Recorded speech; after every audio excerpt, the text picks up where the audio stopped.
y a quelque chose de particulier justement dans ce mois. Les bienfaits que nous faisons dans ce mois sont multipliés au centuple en fait. Si je fais don de quelque chose pendant ce mois, eh bien, il est multiplié au centuple. C'est un mois où on est habité par l'idée de gagner la satisfaction de Dieu à travers les différents actes, notamment les actes de don. C'est le mois du don par excellence. Donner à son voisin, donner à son proche. Et vous savez que le don est tellement important ce mois durant que il y a une aumône particulière, un impôt obligatoire particulier à ce mois que l'on doit nécessairement donner à la fin de ce mois. Il y a même une version qui dit, même si c'est apocryphe, qui dit que le jeûne reste suspendu tant que l'on ne s'est pas acquitté de ce don pour les personnes nécessiteuses.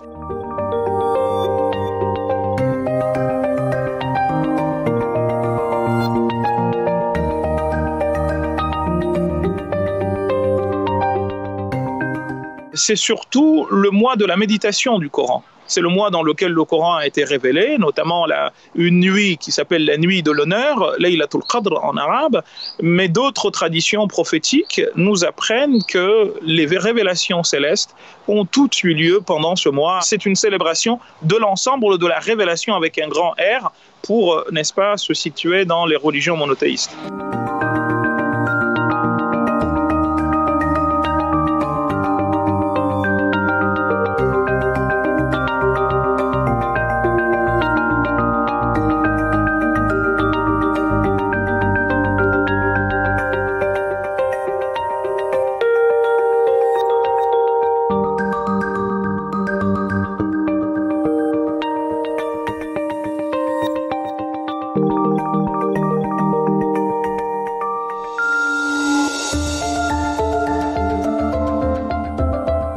On prive le corps pour le cœur. On prive le corps pour que celui-ci devienne léger et s'apprête, n'est-ce pas, à voler à la rencontre de son Seigneur. Le corps a eu une année entière pour s'empiffrer, pour se gaver de tout, et vient le mois du cœur.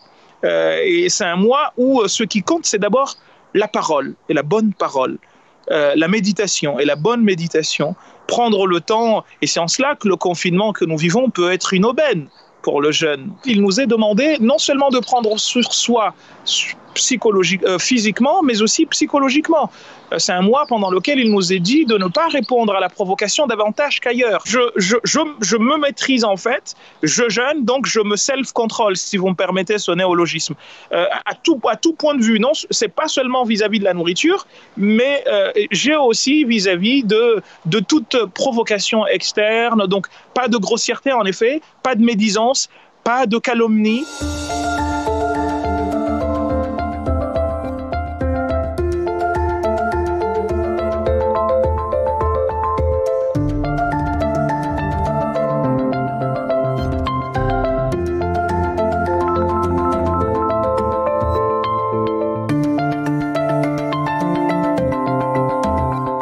Le jeûne devient obligatoire à partir de l'instant où la personne est intellectuellement et physiquement apte.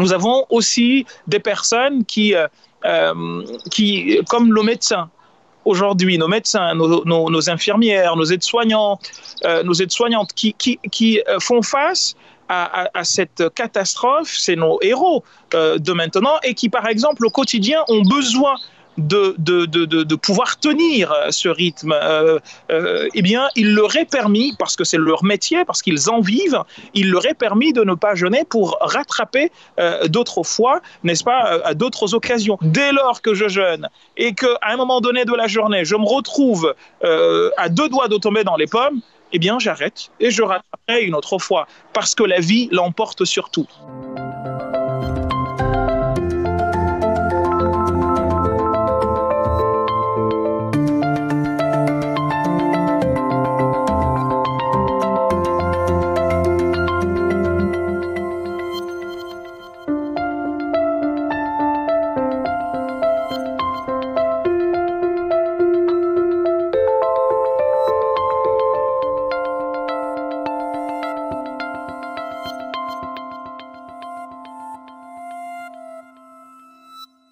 Si ça devait se passer dans le confinement, etc., eh bien, encore une fois, j'inviterai les gens à positiver, à voir que, bien, finalement, il y a les bons côtés de la chose. Hein. Finalement, je me retrouve avec ma famille, avec ma femme et mes enfants, par exemple, ou mon mari et mes enfants, ou que sais-je encore, mes parents, et je suis avec eux, on est enfermés, mais on apprend à davantage parler les uns avec les autres. Si on arrive à sortir du confinement avant la fin du Ramadan, vous verrez que les gens vont vraiment se rendre compte de l'importance que chacun d'eux a vis-à-vis de l'autre.